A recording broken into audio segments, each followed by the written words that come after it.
My name is Wadud, and I'm one of the curators with Belladonna, and Paula is the other curator. And we have been working on putting together a season's worth of readings. And tonight's reading culminates our season.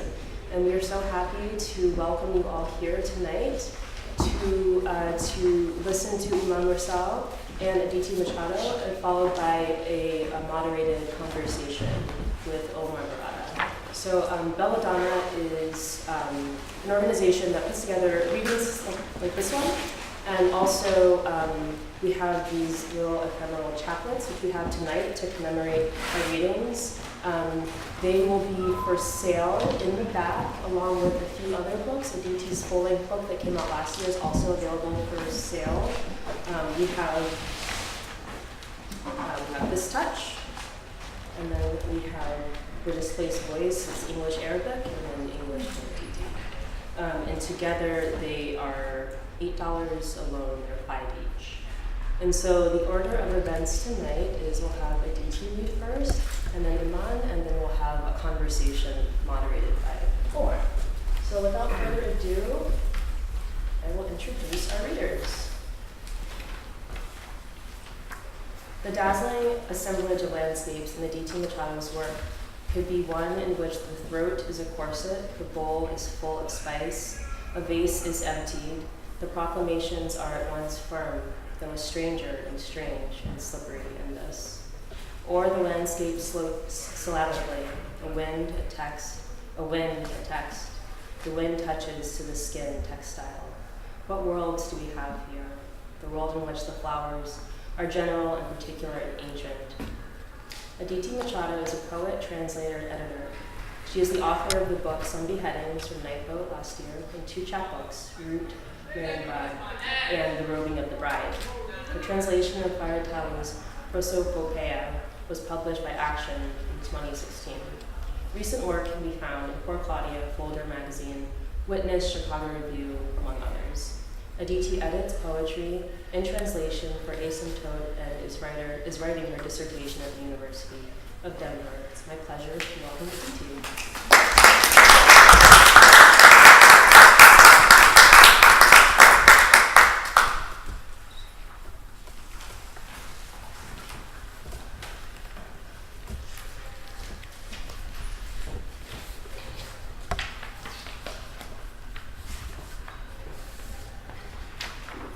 I thought this was a new way.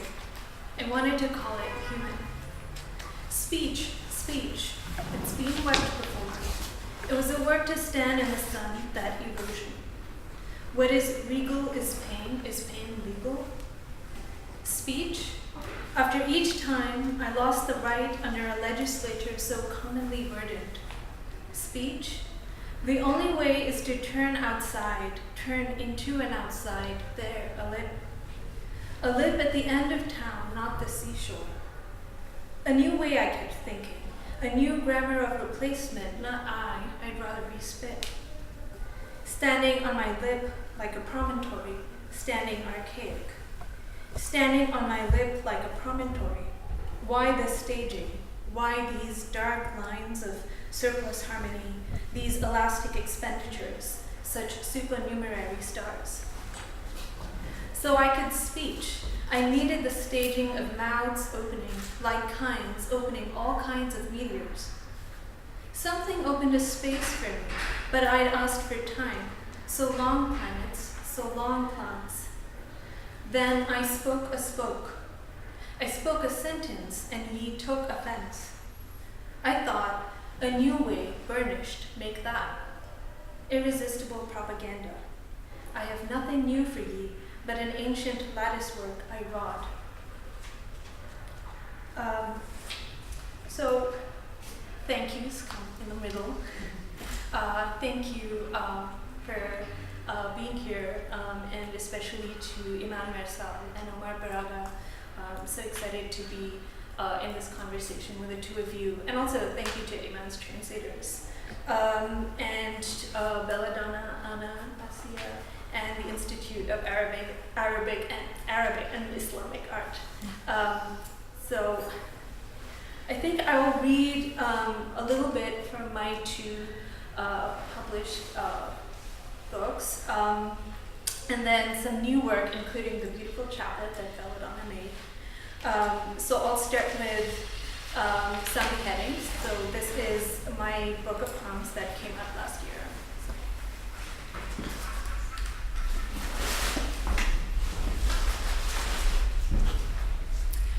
Reach desert.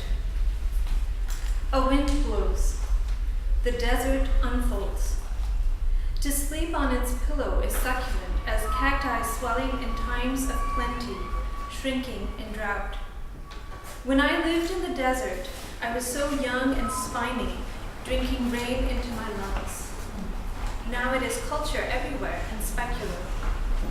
The desert melts, the sky's glass. I muse on this as on myriad crystalline forms. The cactus flower prescribes water. Its bouquet walks along the coast of an absent sea. Sand divines my desiccation. So too with culture, words I use to speak my distance from the desert. Culture too resides in me, an intercourse most internal. Sand flares. I parse the granular, the heat valorous.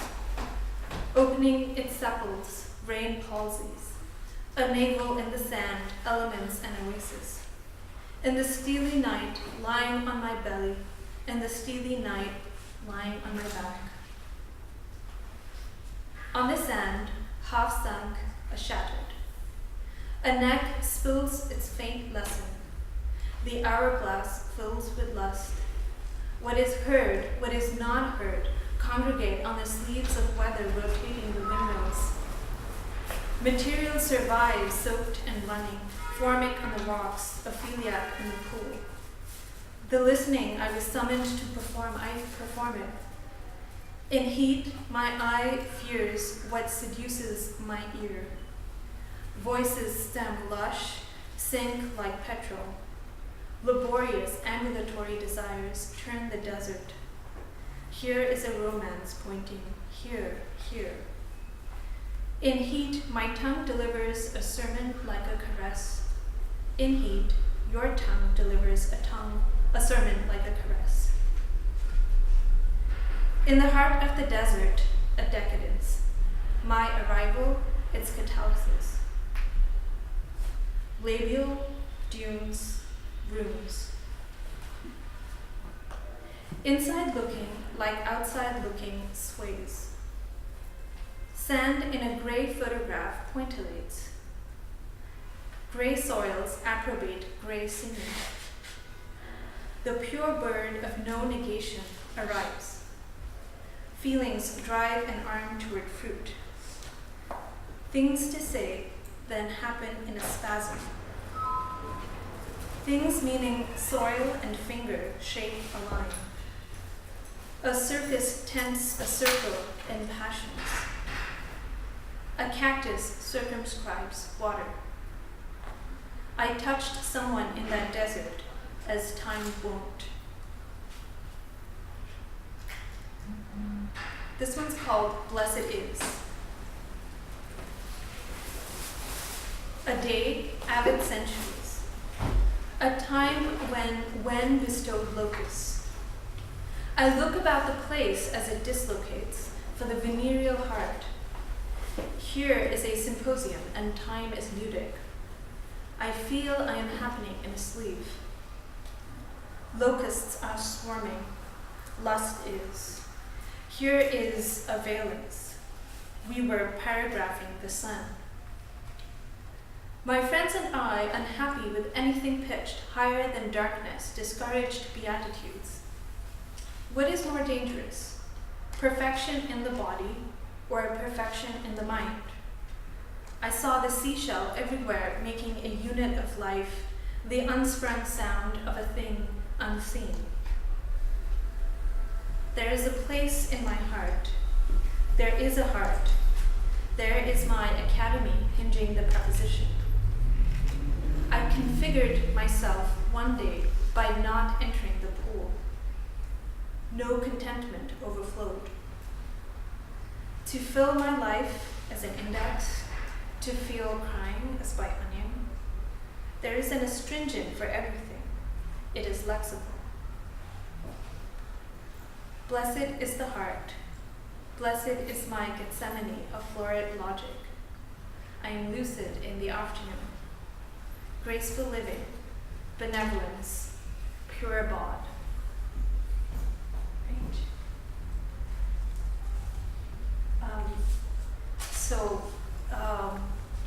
I'll read just a small paragraph from this book called Prosopopea by a French writer of Moroccan origin named Faritali.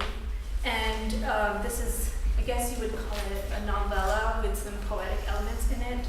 And it's a book about, in which the narrator is sort of grieving for the death of his older brother who suffered from drug addiction and died from AIDS-related complications.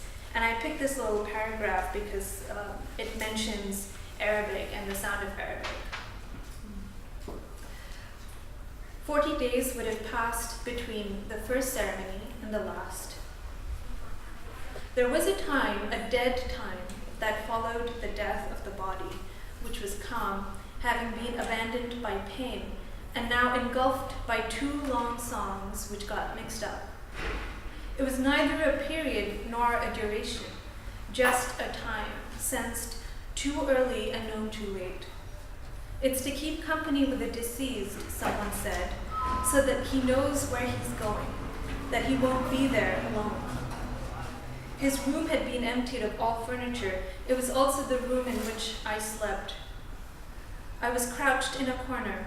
Old Arab men with receptive palms were sitting in an almost perfect circle in which each one in his place rhymed with another. And those soft, rhyming words, whose meaning I could not understand, seemed to be coming out of their palms. I knew they were from the Quran, that it was music. I recognized its rhythm. I breathed in the syllables. They cured tuberculosis. I hung on to each successive rhyme. Each time it was the same. I puffed out my chest at the beginning of every verse. It was like nectar for my lungs. The words came loose as though liquid, and flowing in a single gush, came to rest on my lips as at the source of a garden as old as several years of drought. The words came, but in written form only, dressed in strength and glory, born in those sacred characters that symbolized for me the essence of the divine. They had neither body nor flesh, but were men. They came from the bottom of the throat, from the base of the larynx to be more precise, from the voices of those one seldom hears, beyond the commonness of the everyday, composed of a balance between breath and sculpted air. They possessed nothing more than the appeal of written things, and they were no less beautiful for it. I thought this as I listened and I listened.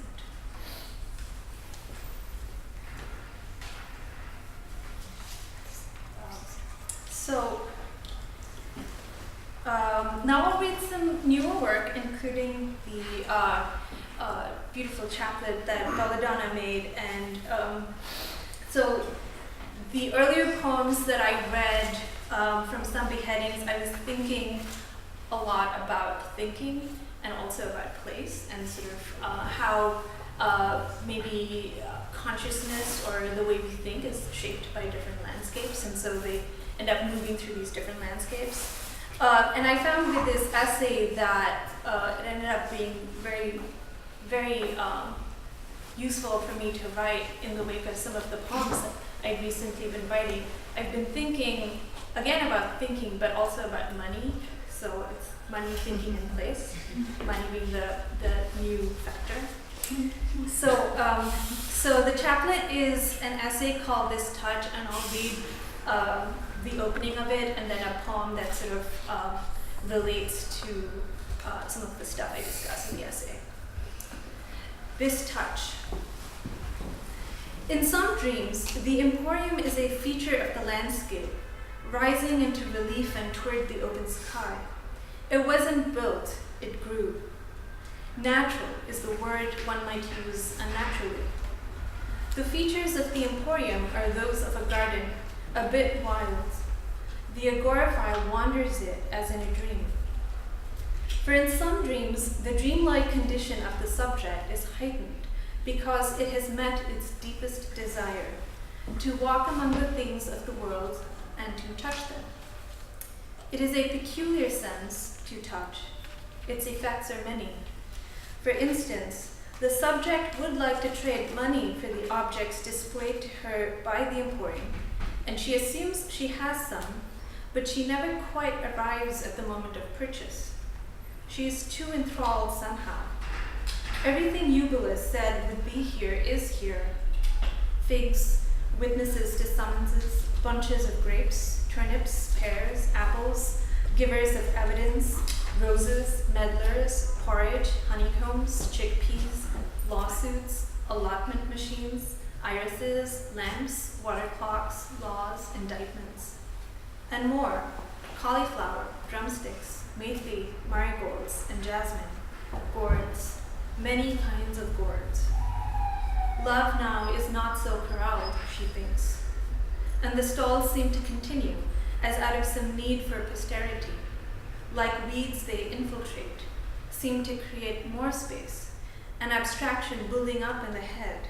She forgets to touch it. Upon waking, the entire thing has slipped away, save the desires of consumption. The subject wishes to find this market again, but the regular stores will have to do. She notices her use of the word market and intends at some point to examine the provocations of such a word and words like emporium and agora. What's more compelling is consumption. She loves to eat and is sensitive to textures in the mouth, but there is also the work of touching the fruit, learning its form and degree of firmness, lifting it to the nose to smell, and from this inferring its taste in the future, 1 day from now, 2 days, a minute. So touching is an implement of futurity. You touch your skin this way sometimes, or your mother's. Her mother understands the market differently, which arouses her curiosity. She is a kinder woman and knows the people she haggles with. When Lewis Mumford writes that in its primitive state, the agora was above all a place for palaver, he means first, not backwardly, the agora was a meeting place. In the city she grew up in, the Mundi is a meeting place is a euphemism for many castes can be found here. The price of coriander may be haggled, but not your caste. Across from the Mundi is a police station and the Karnataka pork shop. This is the subject's first memory of markets. Memory for her is less an affective experience and more a palette for thinking. Some people have a lot of feelings, and the feelings are tied to past events, to people, and to palaver, which has the tinge of trauma. The subject makes a distinction between feelings and sensations. Sensations accrete, become material, and are inseparable from the work of figuring out why everyone has so precise a sense of themselves that the heart's abstractions be louder than wet rain on dry skin. I can remove myself from feelings, but not from sensations, she is able to articulate. Names are invented for the rhetoric of feelings. It is a great difficulty to describe sensations, to follow the sensation into memory or television, the wiry sort of intellectualism that accompanies it. But to be able to describe is to consider that language is not escapist, but a ground to which you return. It reins you in. It gives form to the sense of alienation, which is a condition of existence. Then that form is repeated everywhere. In the early 20th century, a woman whom the subject knows as F describes the sensation of an object in this fashion. The piece of fabric, I crush it. This results in a distinctive pang in my stomach. Then I experience a sort of intense pleasure that completely halts my breathing. I am as though drunk. I cannot restrain myself any longer. I tremble. So next I'll read a poem called Emporium, which is again about a marketplace.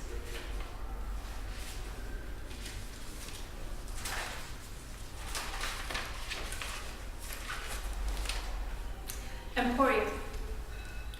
As if I could simply pass through the carts, hand myself over to some notions piled on a cart, trade away certain desires amid the sulk and squid, certainty like a quality of gems and cautious doctrines, trade away myself, wouldn't be too unlovely in derivative light, lamps all succulents above the general meat, wooded butchers, for tartan weather or any grid-like complexity of time, and back to square home. The sugar makes a mound there as once bright pyramids, and the smells here are superlative, all brine and depth, as though one upon the other we a forest, and the tapestries descend, and wouldn't we, endlessly, such velvet landscapes by. As if I could simply stay here with the provocations, and if I did, what would I sell? And would I look at the mongers and hooks? Would I love these men? I would. Love now is not so corralled, and distance dreams itself out of longevity. Bowie strings a violin, a neat bird suggests the literal. The lines settle into excellence. Come on, Eros, arrowy, why not the Emporium? The chief comparison is to a quality of light. The people have not poured in as light, won't pour out. The poet's stall, vending short texts and long texts, scarves run through bodily fluids. We live in the clusterfuck. The chief definitions are here now. The chief efforts are of market spinning, carnival eyes, pastimes replete with blinds. The chief binaries fold and unfold. The garden in the kitchen is in the street. Sweet herbs and cow patties. Sweetness, the provocation and chief style of the poets. The extent to which history inscribes industrial products is perfume, one writes, cupping silver. Petals, petroleum, idioms profuse and tangled in the neck, a goblet. History paves the Emporium and pours the gem light. And says the purveyor, best not study such shapes but silk, to me of silks, of the brushing of blouses against silken nipples, of between her legs the stolen red, and even money isn't quite like money when silk buys me, or have I it, or has it blended in the fabrics of, when there was a room for me to try on there was weather then, and now too it's sulking my mind. And the qualities as they continue are the silk under the hand, reads the libel. Silk, that's the dual era and shock of new precision, and involuntary, not involuntary exactly, but desired frisson. I've pulled the brocade off the rack. Accents ascend the sound field. Bonny suns climb the vaulted ceiling. Magnets. My senses, cursive, seek an angle, sensing danger, name an enemy, nylon. Or did I mean history? Did I mean shale? And of what is it collaged? How does it cohere? Sudden queries, sudden as vendors. Do they sell fruit, sell textile? I've been so exact, I've cut corners. Oh obsolescence, oh light brain sifting the accidental tree. I desire cinema in a sense all factories sense the dilemma. Ought I shove off? The Emporium moves by shift of wind, shuffles its constituents, atomizes in concept, not material, yet how suggestive, how like a pleasant sea that fine spring. Thank you.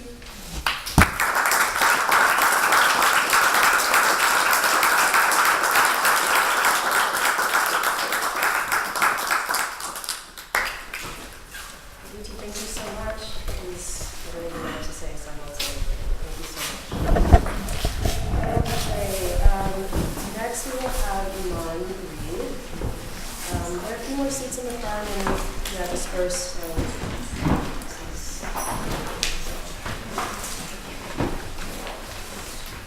But then Iman Iman Mersal is the displaced voice, the reader imagines a world in which we bifurcate as many times as the languages we speak.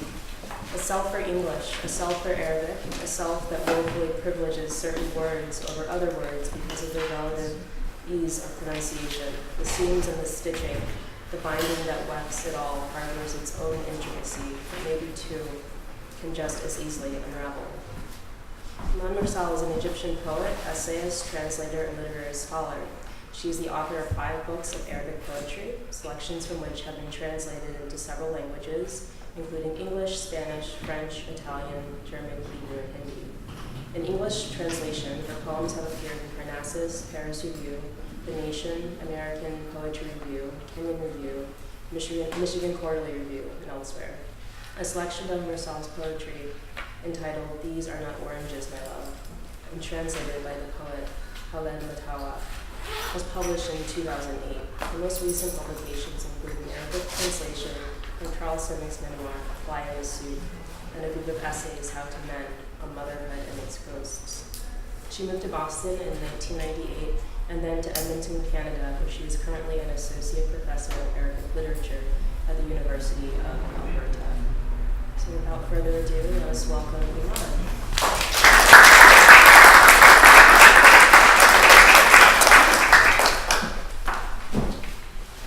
I'm so sorry, I forgot to mention. I'm inserting myself in this. Insert yourself as you were. So Omar is going to be reading the English translation of Iman's work. So Iman will be reading in Arabic, Omar will be reading the English translation, so as we were. So, thank you for all of the work for this event. I will start my reading with the beginning of the book, the chapel book. My piece is titled The Displaced Voice. And just I want to tell you why I am so interested in accent. Obviously, because I have an accent.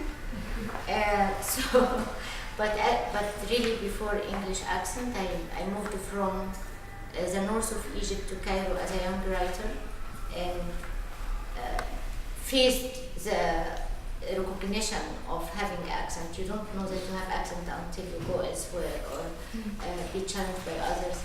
And then I came to North America. I think I was almost 30, but not knowing English, except for saying hi and I'm fine and this stuff. And I started to work toward an academic career, and accent was my nightmare at the beginning, at least. And I remember usually putting my hand on my mouth whenever I'm speaking English, as if I'm trying to hide something. So anyway, I wrote this piece and it was published 2011, and I forgot about this project as people do usually, but I am back to it actually recently, revisiting the theme of accent through asking different questions, such as if there is a gift in accent. So I'm going to read the beginning of this piece only in Arabic, and Omar will read the same part, and then I read 3 poems in Arabic. الصوت في غير مكانه. لنفرض أن الصوت هو خيط من الضوء يمتد بين فم المتكلم وأذن من يسمعه، بين النية وما تؤول إليه من تأويل في ذهن متلقيها، وأن اللكنة ذبذبات ملونة تتواتر حول هذا الخيط ولا تتطابق معه، أنها تساعد في تدعيم ضوء الخيط أحيانا كأنه رسالة إضافية لنيته، وأنها قد تقطعه وتعطله أحيانا أخرى. كلمة واحدة تسقط من جملة ملضومة في حبل مضيء كافية لأن يتوتر الخيط ويهتز. تتسع عين صاحب الأذن وتنشط حاسة البصر لالتقاط الكلمة التي تسقط بفعل اللكنة قبل أن تصل إلى الأرض. قد تتسع عين المتكلم أيضا، قد تحضر أعضاؤه كلها بلغتها لتساعد في توصيل نيته رغم انقطاعاتها إلى الأذن التي تنتظرها. أظن أنني أفكر بالصوت الفردي هنا لا كمنتج فيزيقي للجبال الصوتية التي يحملها الهواء، ولا كحامل لنية اللغة وهدفها، ولا كنقيض للموت، بل كطاقة تولدها اللكنة لكي تحمل الصوت الفردي واللغة التي ينطقها والنية التي يقصدها. طاقة اللكنة تتبع وقتا إيقاعا آخر يخص اللغة الأم، وعندما يحملها الصوت في لغة أجنبية يولد التشوش الذي أتخيله وكأنه محاولة نطق لغتين في نفس اللحظة، واحدة ظاهرة والأخرى مختفية، واحدة تتحرك والأخرى مركونة وتحارب ضد الإهمال والترك. اللكنة ليست أحد أمراض النطق بالضرورة، بل هي دفاع اللغة الأم المستميت ضد الفناء. منافسة اللغة الأجنبية عبر تخريب العلاقة بين الصوت وإيقاعه، فيبتر مقطع هنا أو هناك يتسارع حرف غريب حيث كان يجب أن يتباطأ، يقفز صوت على رأس صوت آخر ويقدم جزءا من فضائه. التخريب قد يأتي أيضا من كرم اللغة الأم في التعامل مع الوقت، فتضيف حركاتها لسواكن اللغة الأجنبية فيصبح street أي pronounce it the same street or close what closes. إذا تخيلنا أن صاحب اللكنة وهو يتلفظها هو فرد في غير مكانه، فلنتخيل معا أن اللكنة هي صوت في غير مكانه. قد يتدرب صاحب اللكنة على أن ينتمي لمكانه الجديد، قد ينجح في تخبئة لكنته وفي قمعها طويلا، ثم تأتي تلك اللحظة التي يخونه فيها إصراره.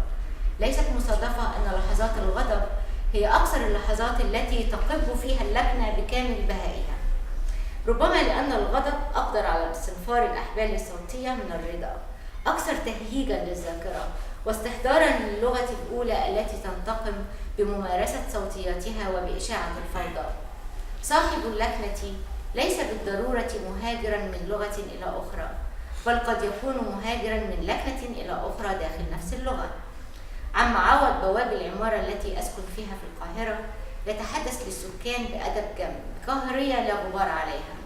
تقفز لكنته الصعيدية بمجرد أن يصرخ في أحد أبنائه أو يتعارك مع أحد بواب العمارات المجاورة.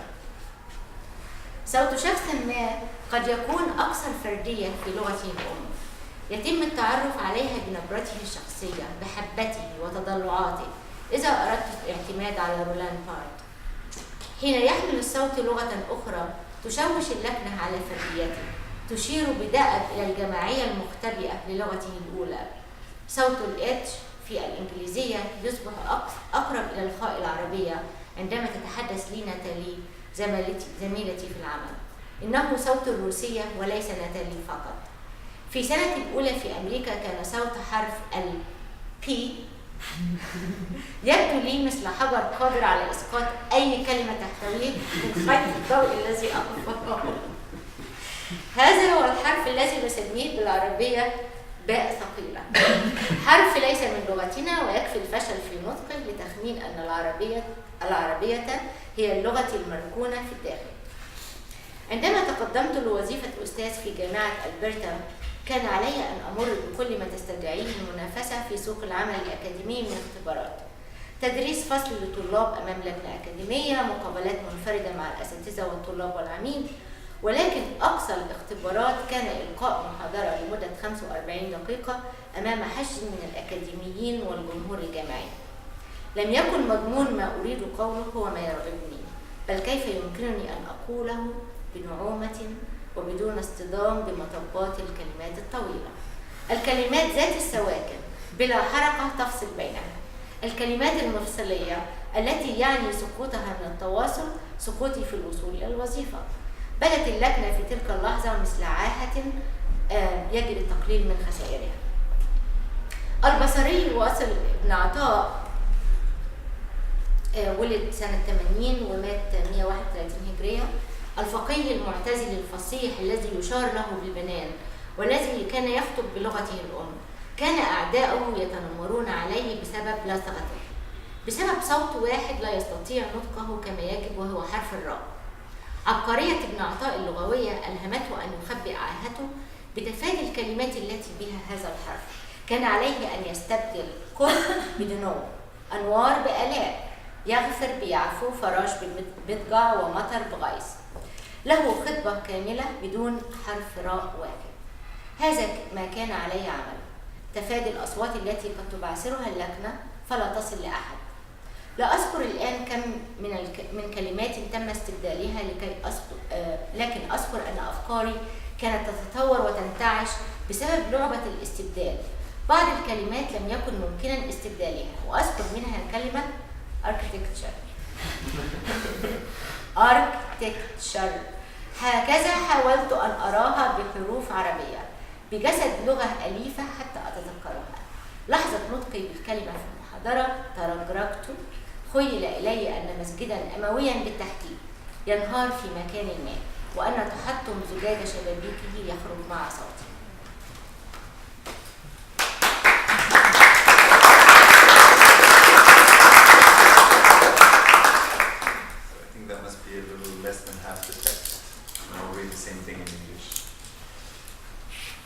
Displaced voice that was translated by Lisa White.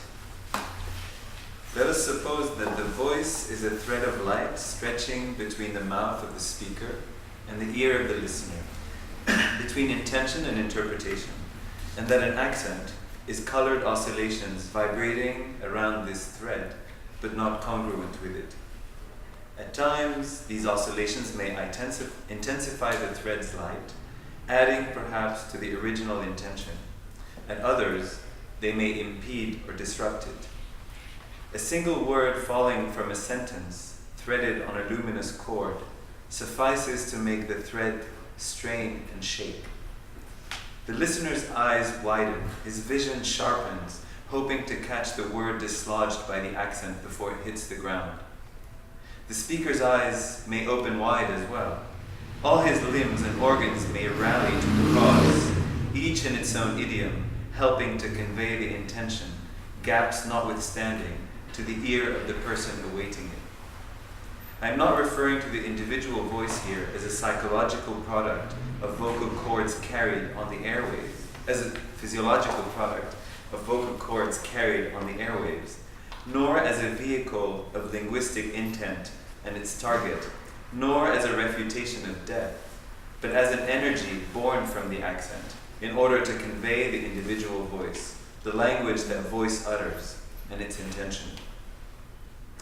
The accent's energy follows a different tempo, proper to the mother tongue, and when the voice carries it into a foreign language, the result is an illusion of an attempt to speak two languages at the same instant, one on the surface and the other concealed, one in motion and the other sidelined, up in arms at its neglect and abandonment. The accent is thus not necessarily a speech defect, but rather the mother tongue's struggle against mortality. It is competing with the foreign language via sabotage of the bond between voice and rhythm. A syllable is amputated here or there. An unfamiliar letter rushes forth when it should have bided its time. A sound leaps onto the head of another and chomps off a part of its allotted space. The sabotage may also come from the generosity of the mother tongue in its dealings with time, adding a few split seconds with its vowels where the foreign language permits none. Thus, street becomes street. It's true.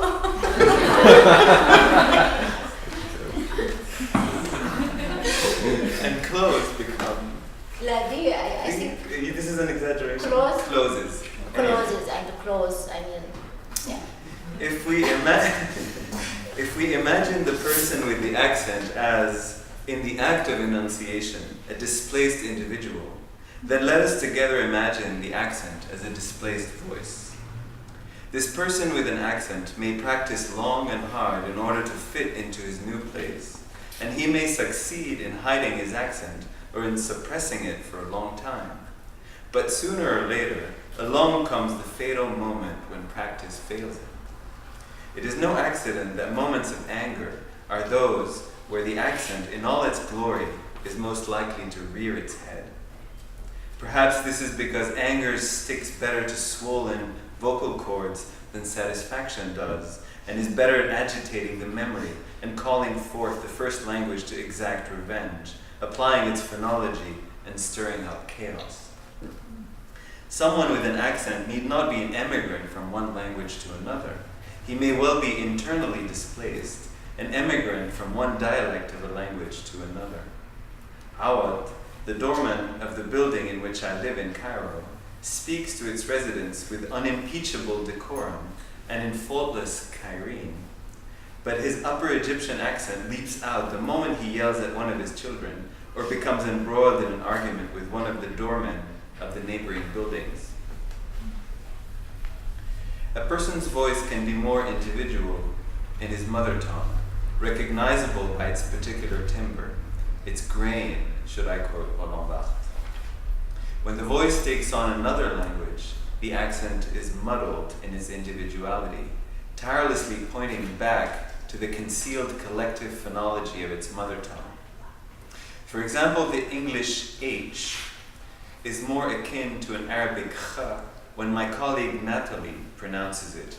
This is not just Natalie's voice, but the voice of the Russian language asserting itself.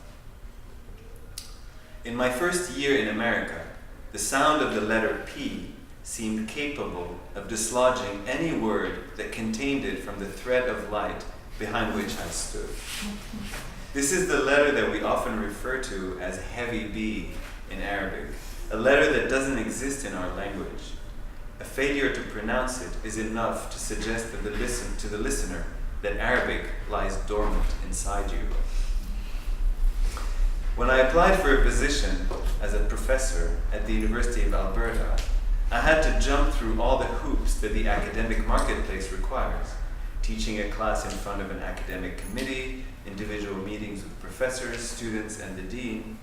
But the severest trial of all was to deliver a 45-minute lecture to a packed academic audience. It wasn't the content of what I wanted to say that terrified me, but rather how I could deliver it smoothly. How could I manage to do so without colliding with the bumps in the long words with their dread consonant clusters, pivotal words whose fall out of sequence would mean my fall from contention for the job. The accent at that moment had to be considered as no less than a speech defect whose repercussions must be minimized. Wasil ibn Ata, 698, 749 AD, was an eloquent and provocative Mu'tazili theologian from Basra who preached in Arabic, his mother tongue, and whose enemies bullied him because of his inability to properly pronounce the trilled R. But his linguistic genius inspired him to hide his defect by avoiding words that contained this letter, replacing them with synonyms. Dunu for qurb, proximity, ala for anwar, lights, yafu for yaghfir, forgive, majja' for firash, bed, and ghayth for matar, rain. He even crafted an entire sermon without one single R. That is what I had to do. Circumvent the sounds the accent might muddle. I no longer remember how many words I had to substitute, but I do remember my ideas flourishing in this substitution game. Some words, however, could not be replaced, and I remember one: architecture. My solution was to rewrite it in Arabic script, trying to visualize it that way, in the shape of a reassuringly familiar language, so that I might remember how it sounded. But at the critical moment, I tripped over the word, and a mosque, an Umayyad mosque specifically, seemed to be collapsing somewhere, the sound of its broken glass windows issuing on the thread of my voice. Thank you.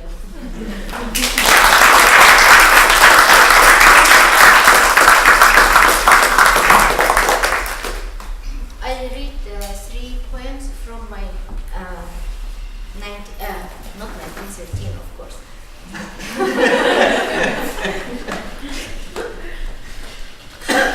Okay, for my last poetry book, we said we'll start with it.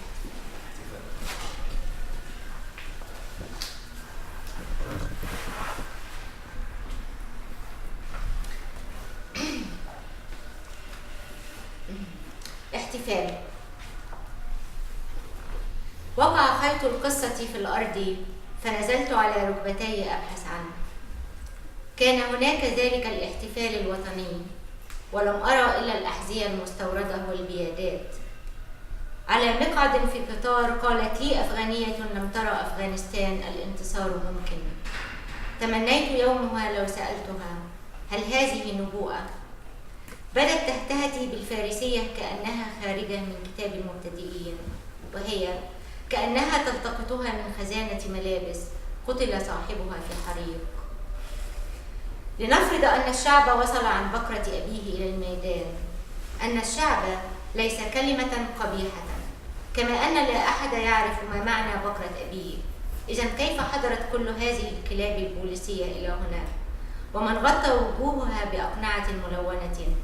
الأهم من ذلك، أين سقط الخيط الذي يفصل بين الأعلام والملابس الداخلية، بين الأناشيد والنشيد، بين الله وكائناته التي تمشي على الأرض لتدفع الضرائب؟ الاحتفال. كأنني لم أنطق هذه الكلمة من قبل، كأنها خرجت لتوها من قاموس إغريقي، حيث رجع أهالي سبارتا منتصرين إلى سبارتا ولم يجف دم الفرس على التروس والرماح. ربما لم يكن هناك قطار ولا نبوءة ولا أفغانية جلست أمامي لساعتين. أن الله يضلل ذاكرة مخلوقاته من وقت لآخر ليتسلى، ولكن المؤكد أنني من موقعي هنا بين الأحذية والبيادات لن أعرف من بالضبط انتصر على من. So we'll read 3 poems. They're from Iman's latest poetry book, which was not published in 2013, and they were all translated by Robin Creswell. A celebration. The thread of the story fell to the ground, so I went down on my hands and knees to hunt for it. This was at one of those patriotic celebrations, and all I saw were imported shoes and jackboots. Once on the train, an Afghan woman who had never seen Afghanistan said to me, "Triumph is possible." Is that a prophecy? I wanted to ask, but my Persian was straight from a beginner's textbook, and she looked while listening to me as though she were picking through a wardrobe whose owner had died in a fire. Let's assume the people arrived en masse at the square. Let's assume the people is not a dirty word, and that we know the meaning of the phrase en masse. Then, how did all these police dogs get here? Who fitted them with party-colored masks? More important, where is the line between flags and lingerie, anthems and anathemas? God and his creations, the ones who pay taxes and walk on earth. Celebration, as if I'd never said the word before, as if it came from a Greek lexicon in which the victorious Spartans march home with Persian blood still wet on their spears and shields. Perhaps there was no train, no prophecy, no Afghan woman sitting across from me for 2 hours. At times, for his own amusement, God leads our memories astray. What I can say is that from down here, among the shoes and jackboots, I'll never know for certain who triumphed over whom.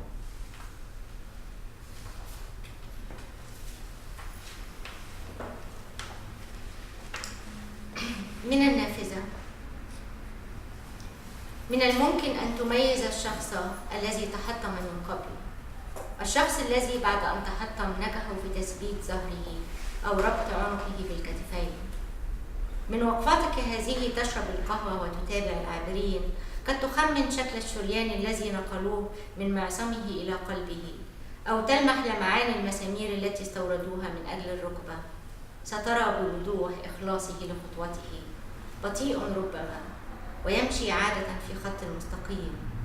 لن يلتفت نحوك فترى عينيه، إنه مغلق بإحكام. الأمر سيكون أسهل مع شخص تبعثر من قبل.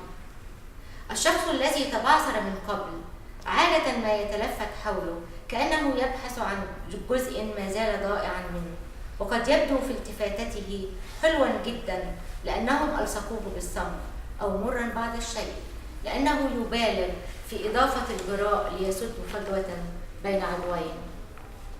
لا أظن أنك من زجاج النافذة يمكن أن تدرك هؤلاء الذين تمزقوا من قبل. لا شيء يميزهم في الحقيقة. أقصد ربما كل منهم لا يشبه إلا نفسه، مثل ملصقات المختومة تم نزعها من أغلفة المظاريف وانتهت عند هواة جمع الطوابع. The window. You can identify the one who broke apart, the one whose spine they managed to straighten, whose neck they stuck back on his shoulders. From where you stand, drinking coffee and watching the passers-by, you imagine the line of the vein they threaded from his wrist to his heart. You catch the glint of imported surgical pins in his knees. You see how carefully he takes his steps, walking slowly, usually in a straight path.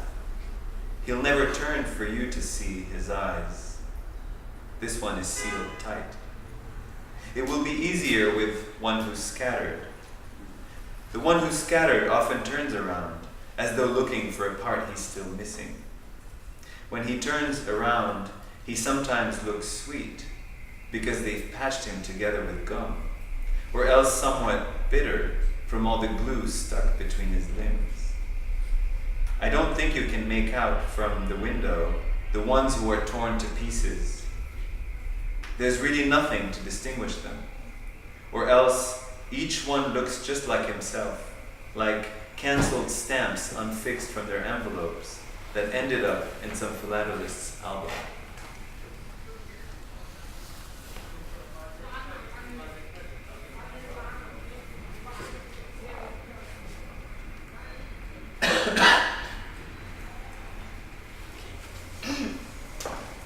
فكرة البيوت. بعت أقراطي في محل الذهب لأشتري خاتما من سوق الفضة. استبدلته بحبر قديم وكراس أسود. حدث ذلك قبل أن أنسى الصفحات على مقعد قطار كان من المفروض أن يوصلني إلى البيت، وكان كلما وصلت إلى مدينة بدا لي أن بيتي في مدينة أخرى. تقول أولجا من دون أن أحكي لها ما سبق: البيت لا يصبح بيتا إلا لحظة بيعه.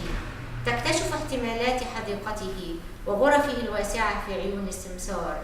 تحتفظ بكوابيسك تحت السقف نفسه لنفسك، وسيكون عليك أن تخرج بها في حقيبة أو اثنتين على أحسن الفروض.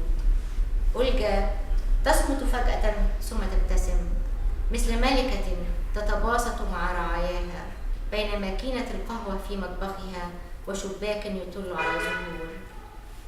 زوج أولجا لم يرى مشهد الملكة، وربما لهذا لا يزال يظن أن البيت هو الصديق الوفي عندما يصبح أعمى.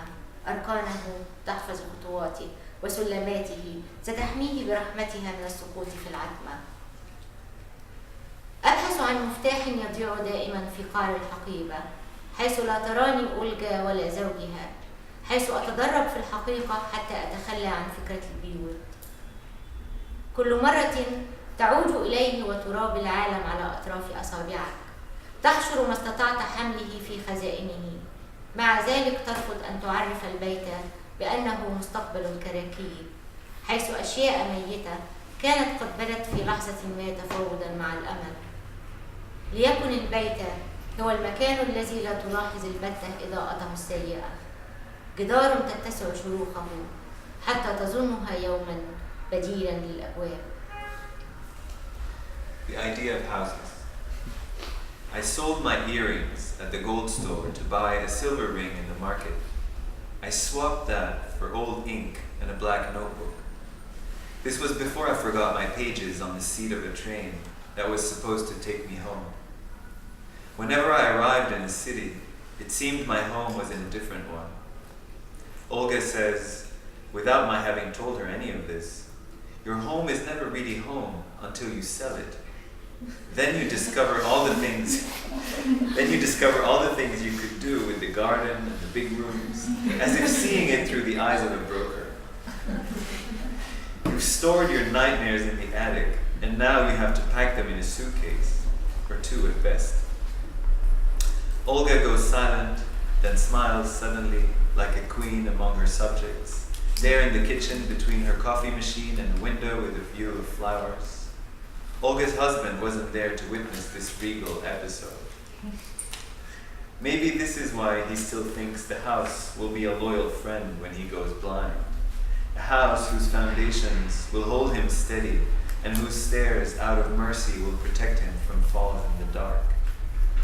I'm looking for a key that always gets lost in the bottom of my handbag, where neither Olga nor her husband can see me drilling myself in reality so I can give up the idea of houses. Every time you go back home with the dirt of the world under your nails, you stuff everything you were able to carry with you into its closets. But you refuse to define home as the future of junk, a place where dead things were once confused with hope. Let home be that place where you never notice the bad lighting. Let it be a wall whose cracks keep growing until one day you take them for doors.